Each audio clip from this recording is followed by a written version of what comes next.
저기 못 가두네.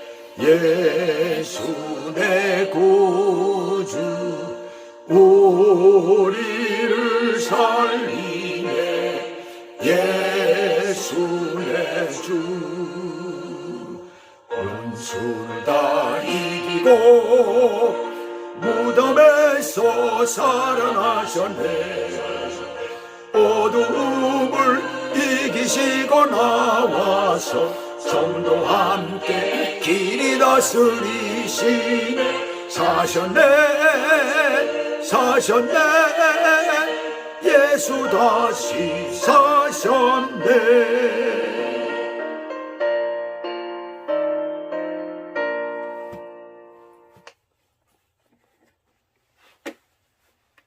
오늘 하나님의 말씀은 요한복음 20장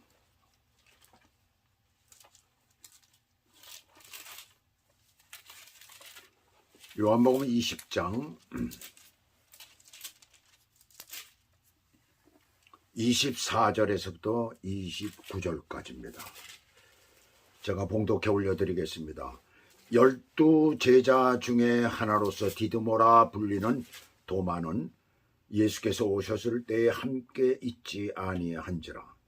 다른 제자들이 그에게 이르되 우리가 주를 보았노라 하니 도마가 이르되 내가 그의 손에 못자국을 보며 내 손가락을 그 못자국에 넣으며 내 손을 그 옆구리에 넣어보지 않고는 믿지 아니하겠노라 하니라.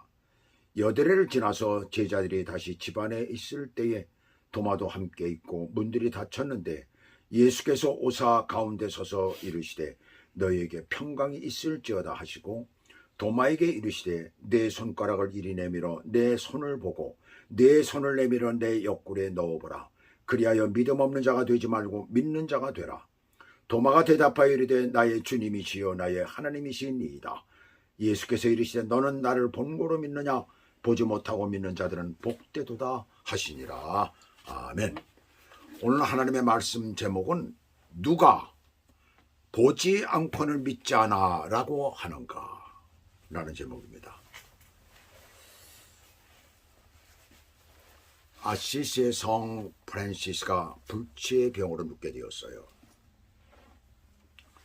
의사는 높은 인격을 소유한 프란시스에게는 죽음을 숨길 필요가 없다라고 생각하고 그의 생명이 얼마 남지 않았음을 말해주었습니다.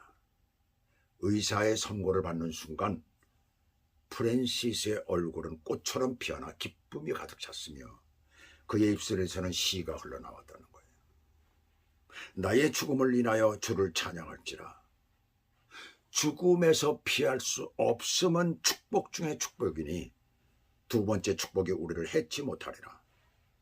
하나님의 뜻에 자기를 맡기는 자여 그대에게 축복이 있으리라. 성 프란시스는 육체의 죽음을 두 번째 죽음으로 보았습니다.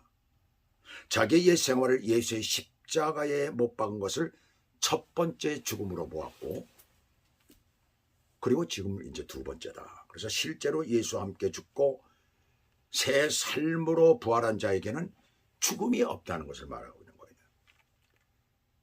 그리스도인이라고 자부하는 사람 중에 예수님의 부활에 대해서 자신 있게 인정을 하지 못한다라고 한다면 그 사람은 실제로 구원받지 못한 사람입니다. 믿지 않은 사람들이 대부분은 부활을 믿지 못해요. 물어보면 부활을 믿지 못하기 때문에 그래서 그것이 이유가 되는 거예요.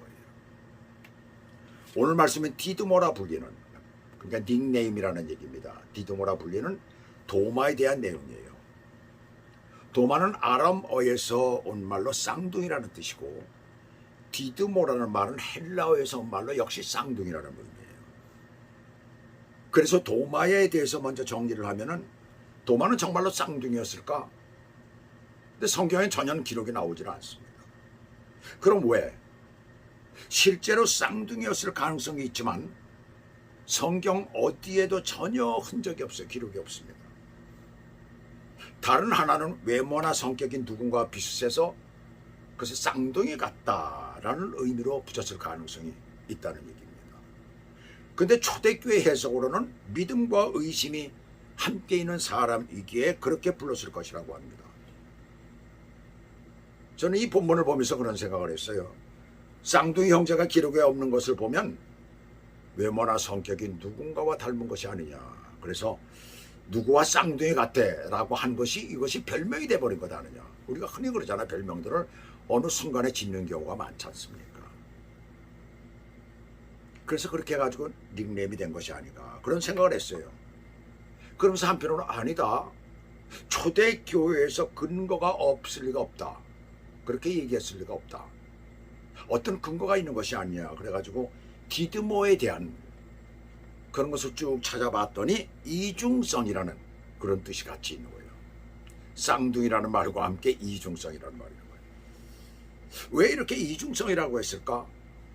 그래가지고 성경 가운데 디드모가 이 도마가 나온 내용을 찾아보니까 얼마 없어요. 충분하지는 않습니다. 그런데 그 별명이 붙을 만하더라는 얘기예요. 요한복음 11장 16절에서 디드모라고도 하는 도마가 다른 제자들에게 말하되 우리도 주와 함께 죽으러 가자 하니라. 바로 이 장면은 예수님께서 위험한 유다로 가실 때 바로 유다 지방의 베다니에서 나사로가 병들어서 죽어가고 있잖아요. 예수님께서 자기가 지금 머물던 곳에 이틀을 더 무효하다가 가시는 거잖아요. 위험하다는 얘기, 위험한. 근데 도마는 그런 두려움 속에 죽음이라는 그 생각을 하면서 두려움 속에서 충성된 결단을 보입니다. 근데 요한복음 14장 5절에 보시면은 도마가 이르되 주여 주께서 어디로 가시는지 우리가 알지 못하거늘 그 길을 어찌 알겠사옵나이까. 예수님께서 내가 이제 아버지께로 간다 그러면서 거기서 거처를 마련할 것이다 라고 얘기를 하니까 도저히 지금 이해를 못하는 거예요. 그 말씀을. 그때 당시에 그 제자들이 그 말을 제대로 이해했겠습니까? 이해하지 못했죠. 오늘날 우리니까 쉽게 이해를 하지 그 당시에 아무리 3년 동안 같이 있었다 하더라도 그 말을 이해했겠느냐고요. 근데 이해되지 않을 때 숨기지 않고 질문하는 그런 제자였어요. 이 질문에 예수님께서는 저 유명한 요한복음 14장 6절의 말씀 내가 곧 길이요 진리요 생명이니 나로 말미암지 않고는 아버지께로 올 자가 없느니라 라고 말씀을 하시죠. 그리고 오늘 본 말씀이에요. 예수님의 상처에 손을 넣어보지 않고는 믿지 않겠다라는 것입니다. 바로 이중성을 얘기하고 있는 거잖아요. 우리는 이중성이다라고 하면 나쁘게만 생각을 합니다. 도마에게 그런 별명이 붙은 것은 어쩌면 그의 단점도 되지만은 장점도 되는 거예요. 무엇이든 확실히 하는 것이죠. 오늘날도 어떤 사람들에게는 흔히 있는 일이죠. 그 도마가 부활하신 예수님께서 제자들이 모인 가운데 오셨을 때 그 자리에 없었습니다. 그런데 예수님을 직접 목격한 다른 제자들이 예수님을 직접 보았다고 하니까 여기서 반응이 어떻게 나옵니까? 여러분들 같으면 어떻습니까? 어떤 반응을 보이시겠어요? 아멘, 할렐루야, 주님 부활하셨습니다 라고 기쁘게 소리치시겠습니까? 아마 그렇지 못할 겁니다. 오늘날 우리들이니까 할렐루야 하고 아멘 하고 주님 부활하셨습니다. 오늘 아침에도 우리는 그렇게 얘기를 할 수가 있지만은 그러나 그렇지 않았을 것이에요. 20장 1절부터 보시면 이른 새벽 제일 먼저 예수님의 무덤에 달려간 사람이 막달라 마리아였습니다. 마리아가 먼저 본 것은 예수님의 무덤에 큰 돌이 옮겨진 것이었어요. 마리아는 너무 무서웠어요. 이게 무슨 일이지? 그래서 즉시 베드로와 요한이 있는 곳에 달려가서 사람이 주님의 시신을 어디 두었는지 알지 못하겠다고 합니다. 아마도 직접 들어가 확인을 하지 아니하고 밖에서 무덤이 텅 빈 것으로만 보았을 것이에요. 마가복음 16장 1절에 보시게 되면 이 장면을 막달라 마리아와의 야고보의 어머니 마리아와 그 다음에 살로메가 같이 있었다라고 성경은 말씀합니다. 또 누가복음 24장 1절에서는 이 여자들이라고 소개되었어요. 세 여자가 함께 있었지만 제자들에게 알린 사람은 바로 막달라 마리아였던 거예요. 베드로와 예수님이 사랑하시던 다른 제자 요한이 함께 갔지만 먼저 도착한 것은 요한입니다. 나중에 도착한 베드로가 그 안에 들어갔어요. 먼저 들어갔어요. 들어가서 확인을 하니까 세마포가 놓여져 있고 머리를 감았던 수건이 다른 한편에 개켜져 있더라는 거예요. 그때 다른 제자가 그 얘기를 듣고서 아마 거기서 얘기를 했겠죠. 베드로가 수위가 있어. 그리고 머리에 감았던 수건이 개켜져 있어. 그러니까 그때 다른 제자 누구를 얘기를 합니까? 요한이죠.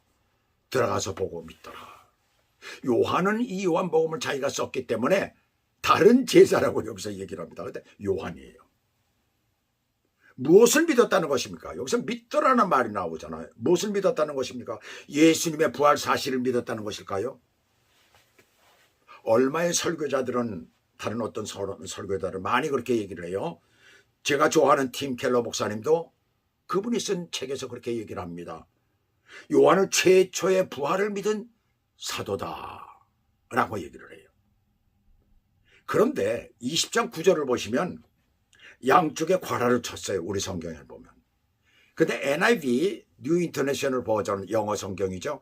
거기에도 역시 가로를 쳤습니다. 그런데 다른 영역본들은 전부 다 가로를 치지 않았어요. 원어도 가로를 치질 않았습니다. 뭐라고 써 있습니까? 저희는 성경에 그가 죽은 자 가운데서 다시 살아나야 하리라 하신 말씀을 아직 알지 못하더라. 저희는 누구를 얘기를 하고 있을까요? 바깥에 있는 여자들 3명하고 안에 들어온 2명 베드로와 요한을 얘기를 하는 것일까요? 다섯을 다 얘기를 하는 걸까요? 아니에요. 그 말씀 가운데 여기서 다른 제자도의 도가 나오는데 원어로 카이라는 말입니다. 이 단어는 베드로와 요한, 거기에 들어온 베드로와 요한을 가르치는 그런 단어예요. 그러니까 요한까지도 알지를 못했다는 겁니다. 그 당시에. 근데 그것까지 생각들을 못하는 것 같아요. 보니까. 그리고 또 문장 전체가 부활 신앙에 대한 불신앙을 여기서 얘기를 하고 있어요. 그걸 강조하고 있습니다. 그날 저녁에 예수님이 제자들이 모인 곳에, 여기서 도마는 빠졌죠. 모이는 곳에 나타나시기까지 깨닫지도 못했다는 것입니다. 그들은 예수님의 시신이 없어진 것만을 확인한 것이에요. 부활을 믿는다는 것은 사실을 확인으로 되는 것이 아닙니다.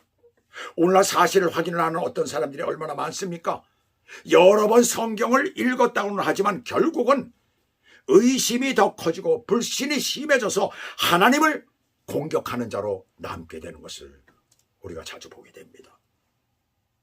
그 사람의 의식이, 그 사람의 지식이, 그 사람의 생활 경험이 그를 구원에서 멀어지게 만드는 거예요. 도마는 예수님의 옆구리에 자신의 손을 넣어보지 않고는 믿지 않겠다는 사람입니다. 성경 가운데 나오는 가장 의심이 많은 사람, 아니 현대인들 가운데서 가장 유명한 회의론자라고 이렇게 말을 할 수가 있어요. 그들의 특징은 초사실적이라는 데 있습니다. 그래서 천재들 가운데 이런 타입이 많죠. 공부할 때도 가장 의문을 많이 갖는 사람, 언제나 질문들이 많아요. 바로 천재들이 바로 그렇습니다. 보면. 그러니까 자기 손에 직접 쥐어지지 않으면 인정하지 않는 스타일이에요. 된장인지 아닌지를 냄새만으로는 인정을 안 합니다. 자기가 찍어서 먹어봐야지 이것이 된장이다라고 하는 그런 타입을 말하는 거예요. 이것을 사람들은 성격 혹은 그 사람의 기질이라고 얘기를 합니다. 다른 하나의 특징은 어떻게 죽은 사람이 살아날 수가 있겠느냐는 거예요. 철학적인 관점에서 보죠. 데이비드 흉이라고 하는 철학자는 죽은 사람이 살아나는 것은 자연 법칙에 위배되는 사건이다. 있을 수 없다는 것이죠. 그래서 부활이라는 것에서 그는 회의적입니다. 또 다른 하나의 특징이 있어요. 도마가 현대의 회의론자들을 대변할 수 있는 이유입니다. 분명히 그는 예수님을 존경하고 따랐던 예수님의 제자였어요. 그런데 예수님이 부활하셨다는 그 소식에 괜히 자신이 보지도 겪어보지도 않은 기대감에 부풀어 있는 것이 두려웠다는 것입니다. 만약 사실이 아니라면, 잔뜩 기대하고 있다가 아니라면 너무 더 자신이 웃음꼴이 되는 거지요. 그것이 두려운 거예요. 그런 사람들이 의외로 많아요. 예수님을 믿는다고 하면서도 교회를 나오지 못하는 사람들 중에 자신이 교회에 나가 앉아 예배를 드리는 것이 너무 이상하고 누군가에게 들키는 것 같은 그런 두려움이 있는 것입니다. 자기가 이제껏 살아온 모습이 있는데 마치 그것을 깨뜨리는 것 같은 거예요. 그래서 자신은 혼자 하나님을, 자신은 혼자 예수님을 믿는다고 이렇게 말하는 것입니다. 그러나 실제로 그 사람은 예수님을 믿는 사람이 아닙니다. 여드레를 지나서 문이 닫혀진 가운데 제자들 가운데 나타나신 예수님은 이때는 의심 많은 예수님 시대 대표적 회의론자인 도마가 있었어요. 대표적 회의론자. 제자들에게 너에게 평강이 있을지어다 라고 말씀을 하신 후 도마에게 내 손가락을 이리 내밀어 내 손을 보고 내 손을 내밀어 내 옆구리에 넣어보라. 그래야 믿음 없는 자가 되지 말고 믿는 자가 되라라고 말씀하시잖아요. 그러자 도마는 즉시 어떻게 합니까? 나의 주님이시여 나의 하나님이시니이다 라고 말을 하잖아요. 전격적인 신앙 고백을 합니다. 이토록 확실한 신앙 고백이 어디에서 나왔을까요? 그는 실제로 확인을 하지 않아서 손을 놓고 확인하지를 않고도 금세 그렇게 나오는 것입니다. 어디서 이것이 나왔을까요? 장로교의 시조가 되는 존 칼빈은 이 말을 이렇게 얘기를 합니다. 성령의 역사가 없이는 믿을 수 없다. 성령의 내적 역사가 있었기 때문이라고 그렇게 얘기를 합니다.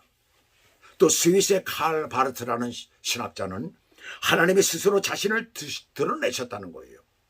인간은 스스로 하나님을 알 수 없기 때문에 하나님이 먼저 자기를 계시하셔야 한다는 것입니다. 두 분 다 틀린 말 아니에요. 호재 신약 신학자 레온 모리슨은 그분이 보이지 않게 지금껏 도마가 쭉 계시지 않고서야 어떻게 그의 생각, 그가 원하는 것을 아실 수가 있겠는가라고 이렇게 얘기를 합니다.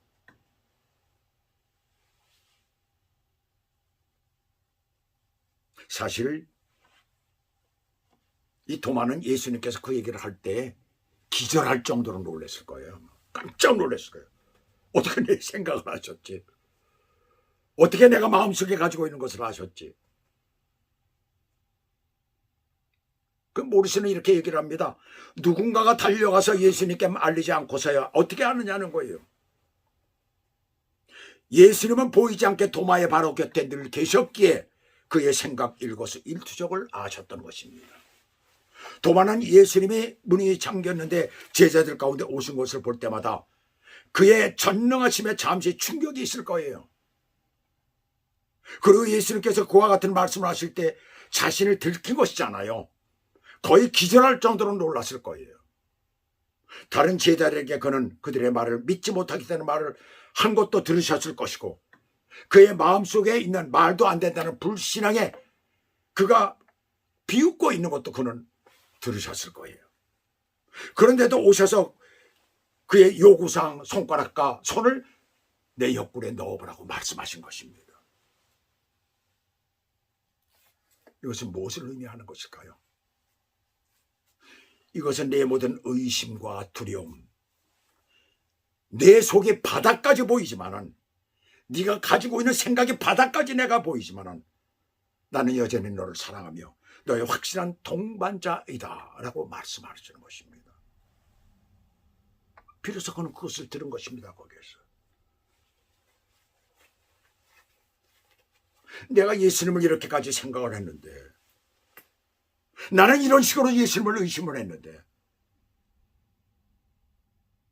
근데 주님은 그 시간에도 내 안에 계셨고 나를 보고 계셨고 나와 함께 하셨구나.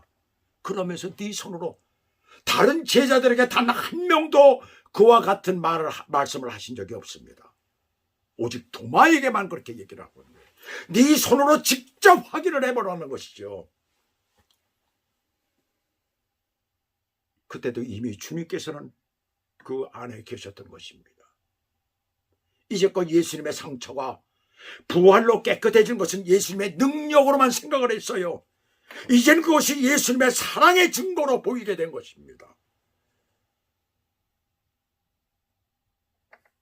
예수님은 도마에게 이렇게 말씀하시는 것입니다. 이 상처는 단순히 부활의 능력이 아니다. 내가 너를 사망 권세에서 너의 죄값을 치루어 너를 건진 나의 사랑의 증거이다 라는 말씀을 하시는 것입니다. 29절에서 너는 나를 본 거로 믿느냐? 보지 못하고 믿는 자들은 복되도다 하시니라. 예수님은 보지 않고도 부활신앙에 이를 수 있음을 우리들에게 말씀하는 것입니다.